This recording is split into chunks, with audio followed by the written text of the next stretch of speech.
All right, welcome. We're talking about the Renaissance and Reformation. In the last lesson, we talked about the Reformation with Martin Luther leading the way of the Protestant Reformation in Germany. And those ideas are going to spread across Europe. And in this case, it's going to spread to England under King Henry VIII, as you can see here. So Martin Luther and many other people spoke against the Roman Catholic Church for religious reasons. They disagreed with the teachings of the Church and the Pope and some of the corruption. Henry VIII really isn't concerned about that. And he's one of the many people who's going to actually break away from the Roman Catholic Church for political or economic reasons. So the most famous person to break away is probably King Henry VIII, as you can see here. And he's known not only for breaking away from the Roman Catholic Church in England, but also for his wives. And that's actually going to be part of the reason why this whole thing starts.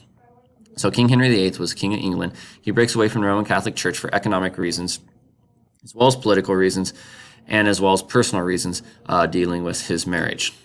So King Henry VIII is going to end the Pope's control over the Church of England and grant it to himself under the Act of Supremacy.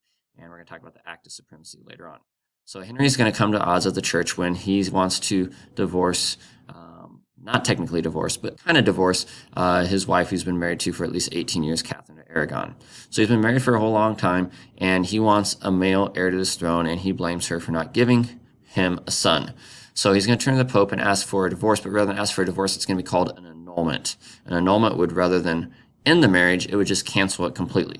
So imagine taking a car back to a dealership after having 250,000 miles on it and saying that you do no longer want to purchase it. They're going to say, well, you can trade it in, but you already have it. So rather than getting a divorce and marrying someone new, divorce was not allowed in the Roman Catholic Church, so he wanted an annulment, which would cancel his long-term marriage to Catherine of Aragon so he could marry Anne Boleyn. And the Pope's going to refuse, but the Pope isn't necessarily going to refuse for religious reasons. He's going to mostly refuse from the fact that Catherine of Aragon, who was Henry's wife he wanted to get a divorce or an annulment from, was actually related to Charles V, who was a Holy Roman Emperor who's helped trying to fight off Lutheranism and Protestantism in Germany. He's the one who declared the Edict of Worms, making Martin Luther a public enemy and accusing him of heresy. So the Pope is concerned that if he does go ahead and get this annulment, he's going to anger Charles V and lose all of his support in Germany, where it's all these wars going on in Germany after what Martin Luther started with the Protestant Reformation.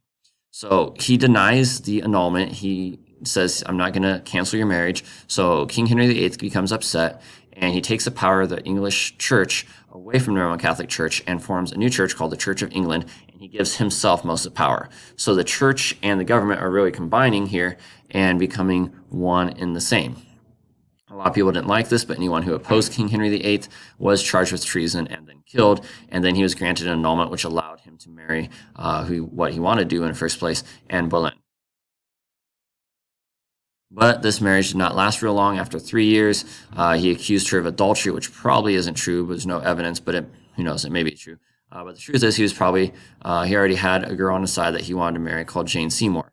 So he accused Anne Boleyn of adultery, had her beheaded so he could marry Jane Seymour. Jane Seymour has a miscarriage. She ends up dying early in a marriage. And you have this list of Catherine, Anne, Jane, Anne, Catherine. He's going to end up with 6 wives in total. So he has divorced, beheaded, dead, divorced, beheaded, survived. And the benefit of this, aside from getting his annulment, is he gets a lot of economic and political power in it. So he's not only in charge of the government, he's in charge of the church, but also he gets all that money and all that land that the church owned in England, and he gets to turn it over to the government or over to himself. So he increases his political power. He gains land and money by taking land away from the Catholic Church, taking their money, taking their taxes and tithes, and rather than having that go to Rome, it's going to end up going to the English government.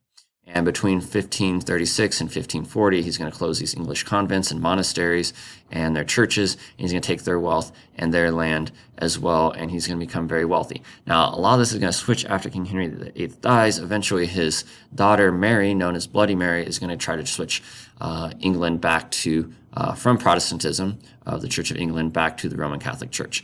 And we'll talk about that a little bit in our final lesson over the Renaissance and Reformation. All right, thanks for listening. If you have any questions, let me know. I'll talk to you later. Bye.